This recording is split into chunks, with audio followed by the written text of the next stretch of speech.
Hello, and welcome to the Upper Pen Podcast. My name is Dakota, and today I'm talking with Shannon Chakraborty about her book, The Adventures of Amina Al-Sirafi. Yes. Okay. As you can see, I do not speak Arabic of any kind, so this one is one that I'll probably trip over. But thank you, Shannon, for being here. Thank you for inviting me. So I love your books so much. I read the Deavabad trilogy, and they're so good. I love them so much. Uh, but I'm always curious, how do you come up with these? So like Amina is so very Sinbad-y, but so much more. It's funny because I think I often get the question about inspiration, and I joke with other writers. I'm like, do other people not have fictional worlds and characters and plots just sort of playing in their mind all the time? That must be why they're a lot more focused. But Amina is something that had been brewing in my head actually since before the Deavabad trilogy was even published. It was the second project I started working on while querying. And when I started querying The City of Brass and the first book in the Deavabad trilogy, I was getting no hits. Nobody wanted to publish some very long, weird Islamic history inspired epic fantasy. It was just not happening. So I started doing what they always suggest to do, which is to work on another project. My main interest in history was the medieval Indian Ocean, particularly the western half, this sort of like this rapidly Islamicizing, although I use that word somewhat guardedly, cultural zone. It was just something that fascinated me. So I wanted to work on a project that was truly historical fantasy, that took place in that time and space, and really pulled from history. But at the same time, I had a new baby. I was a newlywed, and it felt very selfish to at any point, sort of drop my family and go work for a couple hours at Starbucks for this career and, vocation I assumed would never happen because nobody would ever publish these books. So I had been working on this story that I knew I wanted to be sort of inspired by a lot of the travelogues of the period. People always can, of course, think of Ibn Battuta. But there's others as well, and a lot of the stories and folklore. But Amina kept coming back to me because I just was also writing about a mother who wanted to do other things as well, and sort of how that works. I mean, and when I really started working on it, which was during the first 6 months of the pandemic, when I was virtual schooling my kindergartner and trying to support my husband who's a healthcare provider, it all came back, and it ended up being this complete historical passion project where I was, really delving into and sort of having conversations with a lot of the travelogues about how they viewed the working class and this sort of criminal class, how people were treated at those times, how they were left out of the sources. It was very much supposed to be a tie-in to the Sinbad story, especially the idea of like Sinbad just having the world's most terrible case of FOMO that there had ever been. And then it was creeping up on me about the roles we expected of women, of mothers, of parents, of how do you make peace, of going back out there. I don't think we have enough stories, particularly in fantasy, of older characters getting back in the game or trying to still have their last stories and their adventures, particularly parents. And it just really all came together. That is really wonderful, and that explains so much why Amina is so hesitant, but also like I really want to go back out there. I'm just gonna stare off wistfully and hope nobody notices at the very beginning. Exactly. And you know what? I think, and I often do this with my own books, I pull more from my own mental state a lot of times. And I remember even just early in the pandemic, really struggling to balance publishing and work and motherhood and all of my responsibilities. And I remember confiding in my own mother, just as Amina does in the beginning of the story, about I didn't know what to do. And she was telling me, Shan, you can just take a break, you can step back. And the first thought that came to me was, but I don't want to. I want this. And it was such a moment of startling clarity. that of course now I ended up being like, yes, like we should, I don't want to like have some fictional story of, oh, we can have it all, because I don't think we can have it all. It's always a struggle. But that was an element I really wanted to work into my story and into the character of Amina. I think you do it so well because she's perfectly wistful at the beginning, but then she's like mournful throughout her trip with her friends. And she's like, oh, I really wish my daughter could be here. But also, it's incredibly unsafe. Incredibly unsafe, yes. So maybe not. And I wanted it too, because I wanted you also to see the joy she takes in her child, and the fact that she will just do anything for her child while balancing her own desires. I imagine that's not really a story that gets told ever anywhere, let alone in ancient. I don't know where she's based out of, actually. So it's the Indian Ocean in the 12th century. Yeah, Yeah. yeah. I was trying to think of like her town specifically, but I can't remember the name of it. So That's okay. She sort of bounces around as well in the book. that's fair. But it just seems like that's not something people talk about. And I love that you did. But I also love when she's out with her friends. Delilah is my favorite. Absolutely. um, how do you make somebody that absurd be realistic? Well, Delilah was a delight to write. And now I can dive into the historical part. One of my favorite tales from sort of the medieval Islamic world is these criminal odes, this criminal conspiracy guild that was called the Banu Sasan. And they creep up. You can see them, of course, in stories of the Thousand and One Nights, but they also had this poetry to them and all of their exploits. And don't get me wrong, they were terrible. They did terrible, terrible things. If they truly existed, it's such a mix of sort of urban lore and like that idea of like the whole in the city things are afraid and people break into your house by tunneling underneath and making explosives. And I had worked on, I'd read and reviewed this book for the Library of Arabic Literature called, oh gosh, now I'm going to forget the name. Sorry, the Book of Charlatans. And it was a 13th century guide to being a criminal, to how to make poisons, to how to counterfeit food, gems, how to make fake explosives so you could guide people to fake treasures out in the desert and then have them like have fake snake explosions. It's fabulous. And it's one of those things. One, it brings the past completely alive, because we were always telling stories of charlatans and tricksters. I mean, some of these stories and all of the schemes that show up in this book do have historical precedent, from the cups game to the poison that they use in one of their scenes. So I wanted to bring that alive, and I wanted a character who represented that.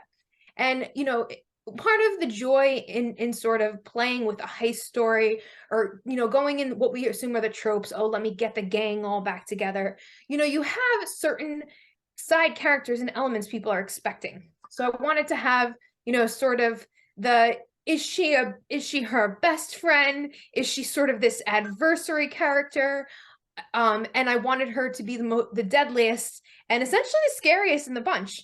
And I also wanted her to be a woman. I knew I wanted to have a mixed gender crew, but I very much wanted the most dangerous characters in that crew to be the two female characters.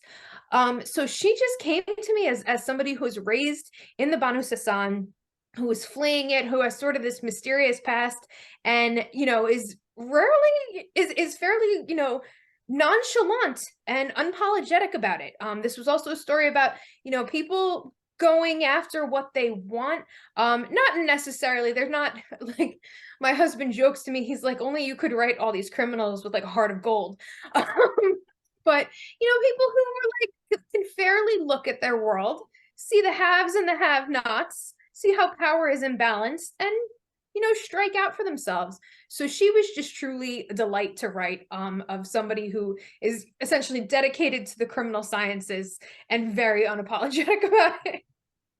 I really love when she's first introduced, and Amina walks into her store and she's like, oh, are you getting old? Like, you know, you can't see very well. And Delilah's like, I could have killed you 20 times already. And I wanted them to have that because I also wanted to play, and this is something I'm hoping to explore in all the books in the series, their own evolving friendship. Because they do come from very different worlds. Delilah is a Christian, Amina is Muslim, and you know, in the 12th century, in the area they were living in, talk about power imbalances. And I was putting together a multicultural, multi-faith world. And in doing that, I didn't want to whitewash anything. I wanted to talk and delve into what it would have been like to be a religious minority at the time. So I wanted to weave that element into their relationship, but also the evolving, you know, we see Amina is pulling her crew back together, and I think she sort of underestimates how close they were and how close some of the friendships were. You know, I wanted to have a story of a complicated, growing and strengthening female friendship really be at the foundation of the entire series. Yeah, and you can definitely feel that because the shade that Delilah throws at her when she first comes back in. Oh, you didn't write to me. Yeah, you could have reached out. Exactly. And you know, because I wanted to also like let Amina be complicated and messed up. She leaves her friends and her crew in a little bit of a lurch. You know, she goes off to lick her wounds 10 years before the story picks up, and I wanted that to have repercussions that she is still making up for in this book. So why choose this point in Amina's history for the beginning of the book? You know, that's a very interesting question because another one of the things that really tripped me up when I first started working on this is what point in time was I telling her story? And I played with a lot of different elements. Was this half her story was her youth when she became a pirate, then half her story was going back? And I wrote a lot of that out in different flashbacks, but at the heart, that did not feel like that was the story. This was the story about a group of people coming back together after things had messed up. And really, I wanted to do the idea of a found family, but a found family whose roots are already established and know each other and really let that part shine. So I think like you do that so well, and I love that Tinbu's like, oh yeah, just come back anytime. And he's been the captain for 10 years of her ship, and he's just like, yeah, no, I would prefer if you came back though. Yeah, I wanted to show that they very much you know, I don't like to write a character who is, you know, the best fighter, the smartest you know, I wanted it to be very obvious they all have certain talents and they delegate out. I mean, that was another enjoyable part about writing a group that had been together so long. They knew each other's strengths and weaknesses. And so I wanted to show that even as excellent a sailor as Tinbu is, you know, he doesn't want to deal with all this navigation stuff and the masterminding of this, that it was okay that, you know, he really loved boats and he loved tinkering with, you know, different elements, but that didn't necessarily mean he wanted to stare at the stars all night and plot out a course, or, you know, go off course and do a lot of the navigation that sort of the other member of their crew, Majid, is involved in. I all wanted them to have a very specific role and talent. So I think Tinbu is just funny because he is very flawed in the same way that all three of these characters have been and continue to be. But he when you first meet him, he's trying to bribe Yes. guards, or it was a Navy ship. Yes. And they're Yeah. like, yeah, no, not yet. Not yet. And I wanted to show that I always felt like Tinbu was sort of like, you know, the most open-hearted of the group. Like he grows up in a pirate clan and I wanted to show that I was always fascinated by these stories of, you hear Marco Polo talk about them, you hear Ibn Battuta talk about them, that these family clans off the sort of the tip, not completely the tip, but the eastern coast of it, sorry, the western coast of India, and how piracy was just a family affair. They were incredibly talented navigators and shipsmen, and you know, they all went out seasonally because you know, there were a lot of very wealthy ships going up and down. So I wanted to have a character who came from that life, and then is sort of unapologetic about it. And, you know, is at the same time, again, sort of has this like heart of gold. He's a good guy.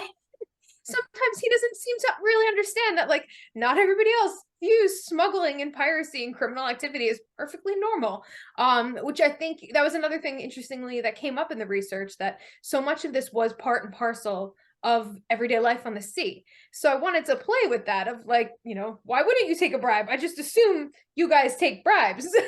You have powerful positions. I assume you're corrupt. Like, isn't that a fair assumption?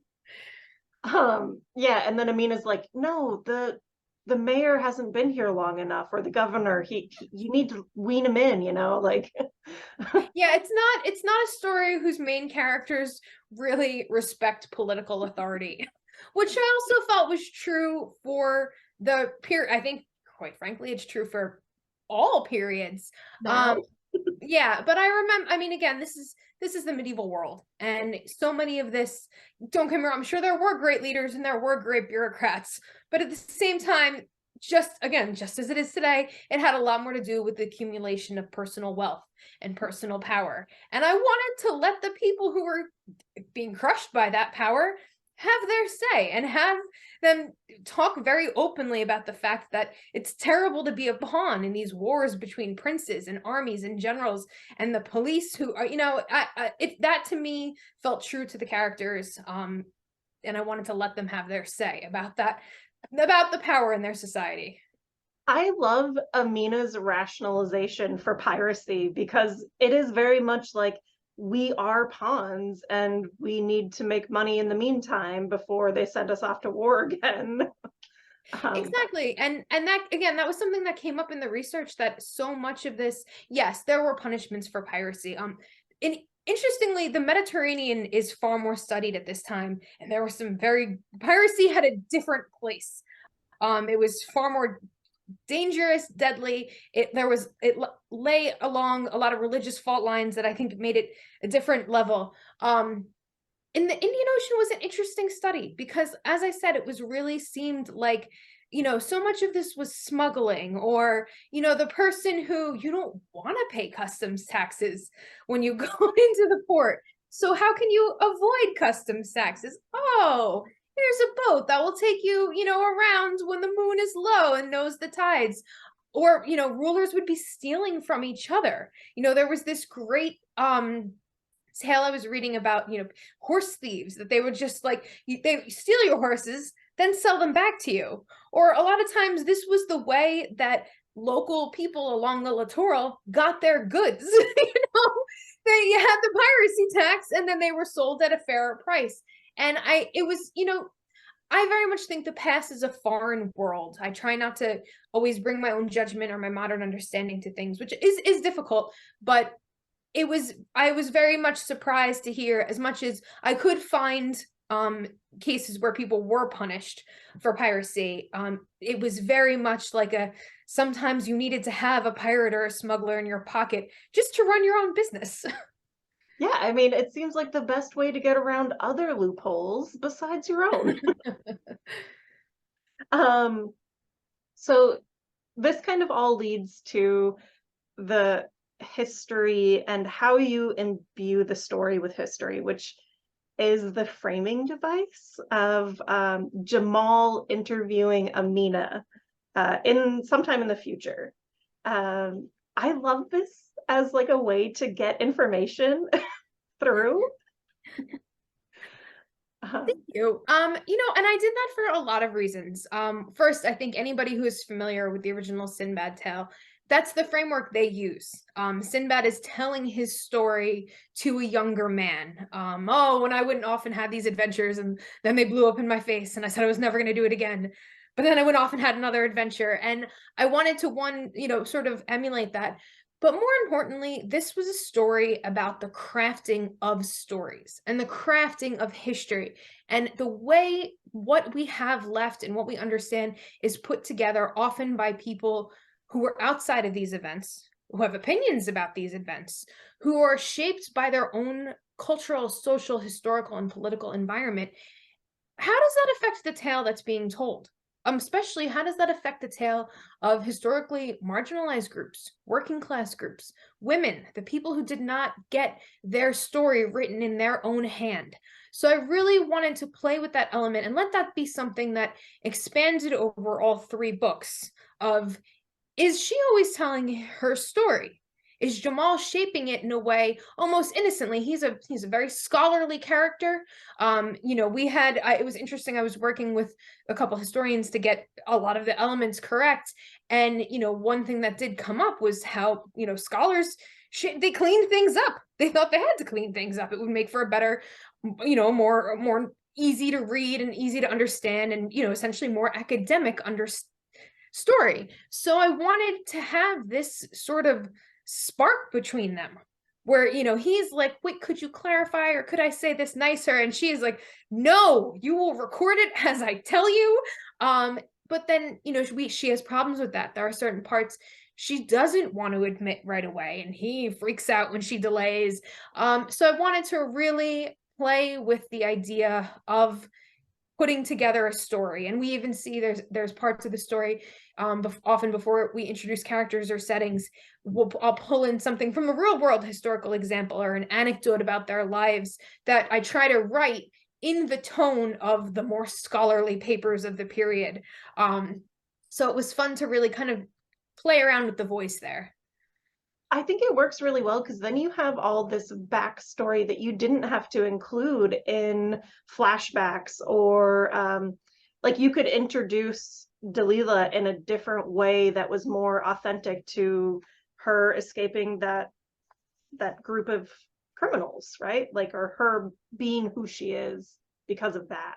Exactly. And I did want to very consciously introduce each of the main characters with the ways people would have spoken about them. Because again, we hear, I have read a lot of historical sources, and they have a lot to say about so-called criminals, or women, or foreigners, or religious minorities. So I wanted, you know, to have that, you know, we see an excerpt of that, then we meet the character. And I wanted it to cause questions in the reader's mind. What are you thinking when somebody tells you or complains about that person? How is that then shaped when you read their perspective, to kind of have those play off of each other and have one sort of quietly disprove the other? Or, you know, in some cases with Delilah, she is a master assassin. I feel she probably did kill all those people. I won't reveal too much about her because the second book dives into her past a bit more. That's fantastic. Um, one of the things that I absolutely love about this book, and uh, it's the history. Like, I feel like I'm being immersed in this world, but then you add fantastical elements like the sea monster at the very beginning, um, just showing up and like trying to kill somebody. You know what, and that was my original intent with this book. The Deavabad trilogy was historically inspired, but it was meant to be a fantasy story, an epic fantasy story that took certain elements and played with them. This, I remember when I first started this, I even said this out loud because I was far too ambitious and would be humbled very soon, that I wanted this to be completely historically accurate except for the plot. You should never say that about anything that is historically written, because we just don't know. There's so much, and in many ways that's a delight, and to me that's almost the magic of reading scholarship and history, is how much what you know 2 years ago is overturned by a new discovery, by new scholarship. But still, that was my intent with this book, was to really delve into as much history as I could to bring this period alive, and then add the plot. And it was a joy, it was a challenge. Like I said, it was an experience. If anything, I've always loved history, but really working with the period I thought I knew pretty well, and then working with historians to undo some of the own biases I hadn't even realized. It was just a really great experience. It really reshaped how I look at historical fantasy, historical fiction, the shaping of these narratives and these stories for a public, often far wider audience, who might be challenged, who might say, no, that's not what it was like back then. We have a lot of people who are very adamant they know what it was like back then. It was more puritanical. It was more orthodox. It was, people certainly weren't mixing or going to different countries or doing all these sorts of things. So I wanted to really dive into the scholarship and bring this world alive in the best way that I could. And I say very frankly, at the end of the book, I have a very, very long further reading section. I anticipate some of the things that I put in here that I thought were completely accurate, whether they were about ship design or the use of magic, or, you know, who was in charge of this when, to be overturned in 2 years. I'm sure things that I didn't even think would be, you know, unacceptable. It could be even something like they did not use leather mats from East Africa yet at that point. Didn't you know that? And I, you know, a couple years ago, I would have been horrified. I'd be like, but I tried so hard. Now I'm just, I find that fascinating. I think you can do the best you can in a spirit of understanding and trying to put together this world for your audience. And then just kind of sit back and let people react to that, or let it be changed. Even though you want it to be historically accurate, I mean, there's really just no way to make sure every single thing is. And so it feels like you really did just build this world on top of the real world. So I never know. So I'm not very familiar with this time in history at all. And I'm never sure if this is like part of your design or part of the real world.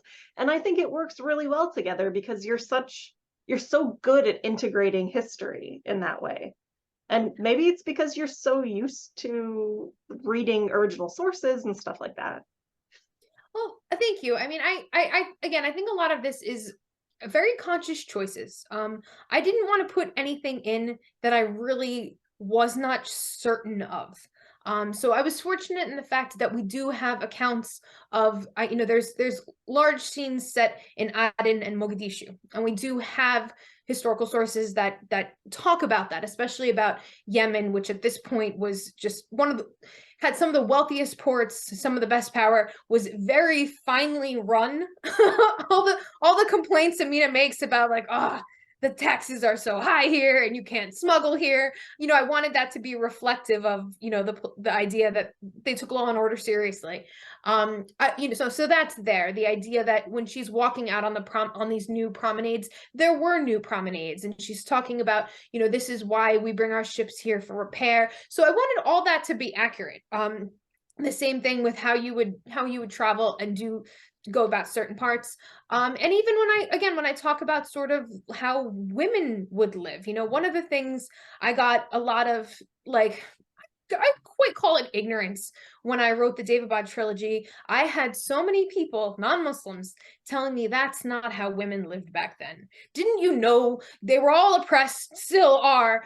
And it just did not at all fly with, one, how women live their lives, you know, at any point, and sources, and be like, oh, women were never healers, they never worked, and be like, well, here they are. Or, you know, women didn't have any sort of political power. Well, Yemen had two queens at that point.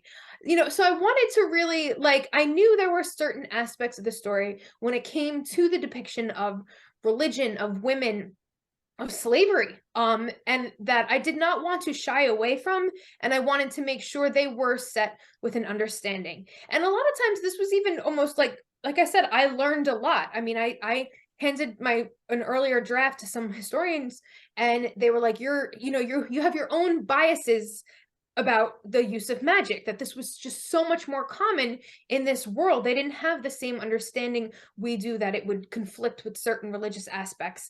And it was interesting. I didn't really know that, or certain things that I would think. I think I wrote this from a little bit more of a pan-Islamic, in many ways, sometimes almost like Arabic sources bias, that I would have never thought I would have had. You know, they would just be like, this wasn't the naming convention for this, or we didn't, you know, that wasn't done yet with prayer. And I'd be like, I didn't know. I thought, you know, we would have always done that. So it was very interesting, like I said, to just really learn and have my own unconscious understandings sort of, reevaluated constantly. And I hope reading the book is an experience in that for readers, because I think, like I say, I write a lot of my books to be historically inspired because I want people to learn more about these periods and be entranced of, oh, I read that fantasy story. I would like to learn more about the medieval Islamic world. It's a part of the world and history that is terribly misunderstood. And was just so much more cosmopolitan and connected, especially the Indian Ocean, that you just had all these cultural diasporas and people mingling and traveling and fighting and becoming friends. And I really want people, if you take something away from this book, it's to look at history with fresh eyes and realize our sort of globalized, cosmopolitan, interconnected world is not something that is a modern invention. I always have to remember when I go into like the Adventures of Amina Al-Sirafi or even the Deavabad trilogy or some of the others that I've read recently, like Tasha Suri's books, um, that I personally am very used to reading European Western books, and I have to like retrain my brain to read something that is not in that style. And it kills me because I imagine people are not always willing to do that. Yes,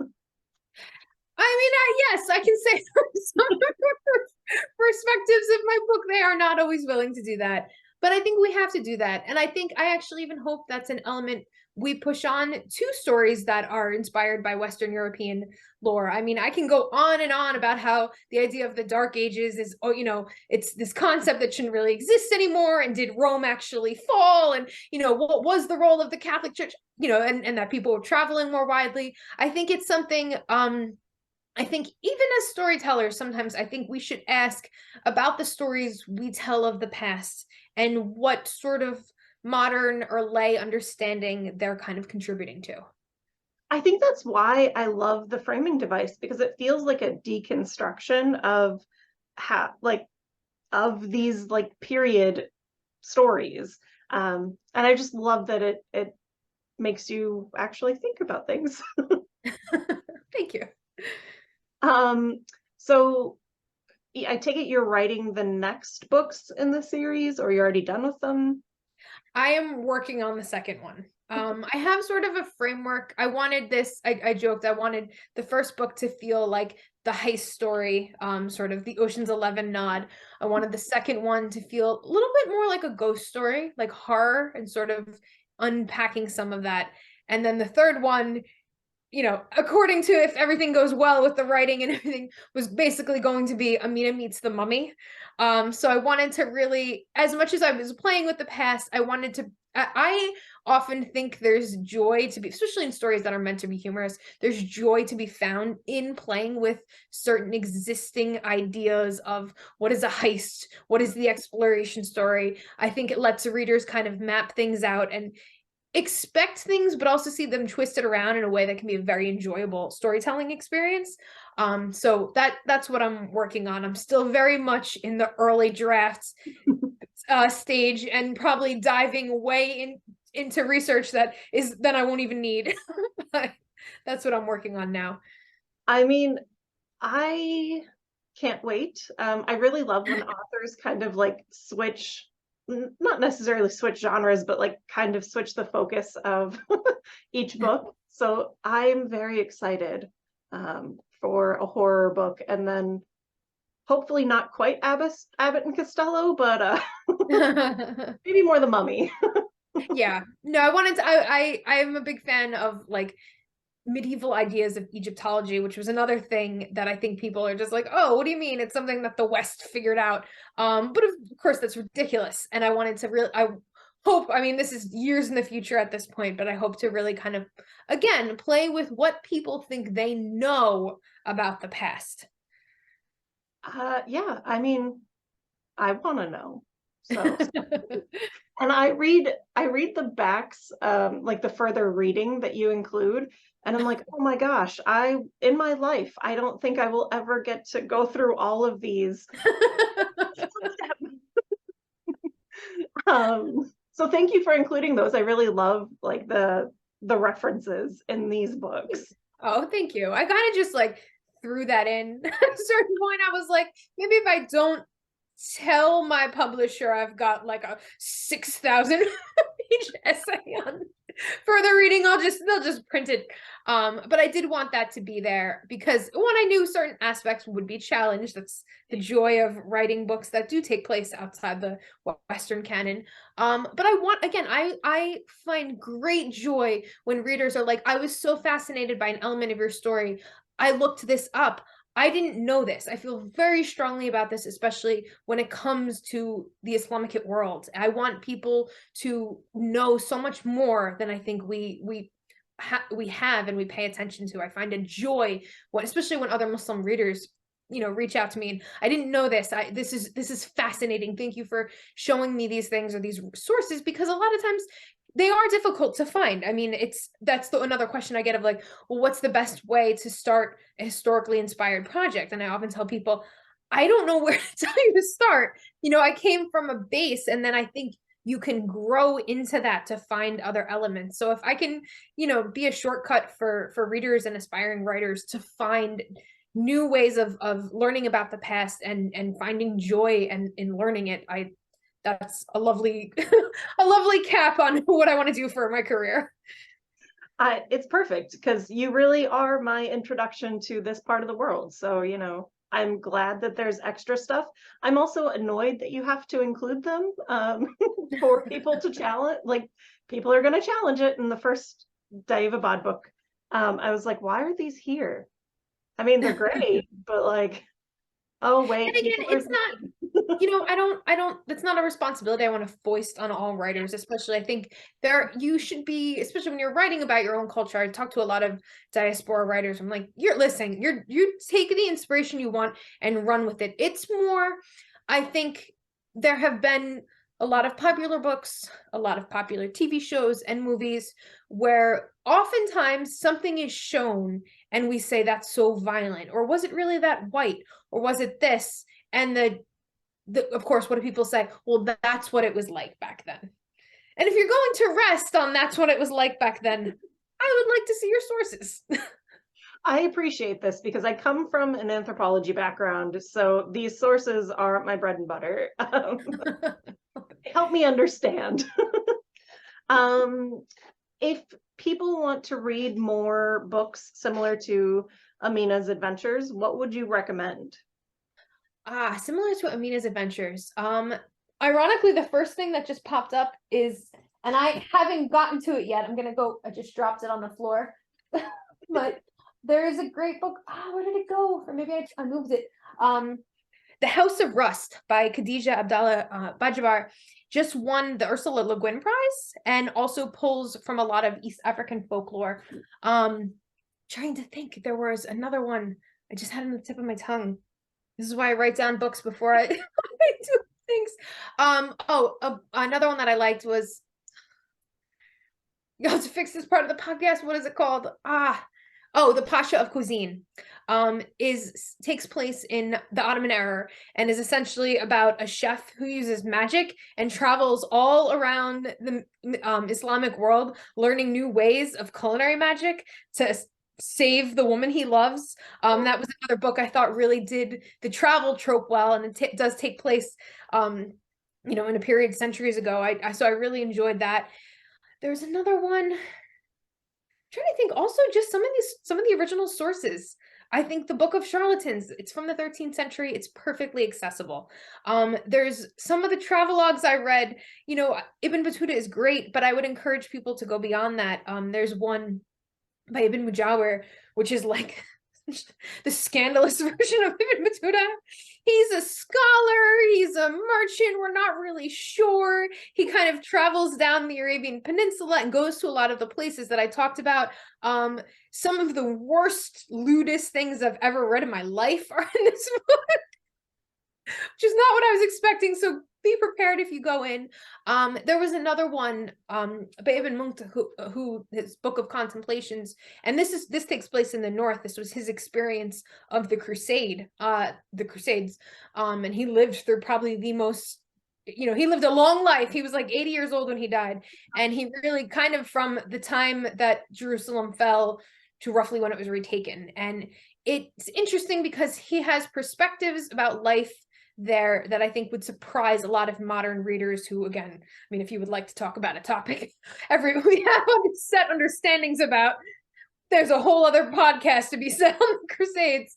But again, it was just one of those things that really, you know, made me think about history and about the lives of normal people who live through these things in different ways. So yeah, and just the 9,000 things I listed in my further reading are also great. Well, that's good to know. Is the Charlatan book, so it's been translated, I imagine. Yes, it's been translated. I might not be able to reach it because the book of no, this is a cooking book from the same period. But yes, it's been translated. The Library of Arabic Literature has some really, really great accessible translations for people who are interested. And if you do read Arabic, most of the books are free. Most of the PDFs are free on their website. So if that's something that interests you, I think they have a really great selection of texts that, again, will make you think about the historical past in a very different way. Are there any translators to look out for, or like don't read like this version or that version? It's a difficult question. I would say I don't want to tell people do not read. I think, again, another podcast can be created on the, you know, Orientalist roots of a lot of these translation projects in the past. I always joke people like, oh, what's your favorite translation of, you know, the 1001 Nights? And none of the ones that are earlier, you know, they select from the text. But I do recommend seeking out modern scholarship when you can. I think you know, we have different ideas. I recommend scholarship from the region when you can. And just, you know, always going into these things with an idea that translation, historical, you know, even historical scholarship, everything is an interpretation, and everybody comes to that interpretation with their own biases. That's fair, and it was a very unfair question. I'm sorry. No, I don't mind answering. um, well, thank you so much, and I really cannot wait until the second one. I know the first one's not even quite out yet, so maybe I should cool my jets. February 28th. I'm very excited, and I think people are really going to love this because it does have all those beautiful heist elements and very fun characters. Well, So thank you. I wanted it to feel like it was a joy to read. We live in some dark times, and I wanted it to be a book that was serious, but also just felt like joy, like a wonderful trip, and an adventure that brought some light to your day, basically. well, thank you again for being here. It was great talking to you. Thank you so much for having me. And if you haven't heard of Shannon Chakraborty, then I suggest you go pick up The City of Brass, and then The Adventures of Amina Al-Sirafi. Yeah. All right. Have a great day. Bye. Thank you. You too. Take care.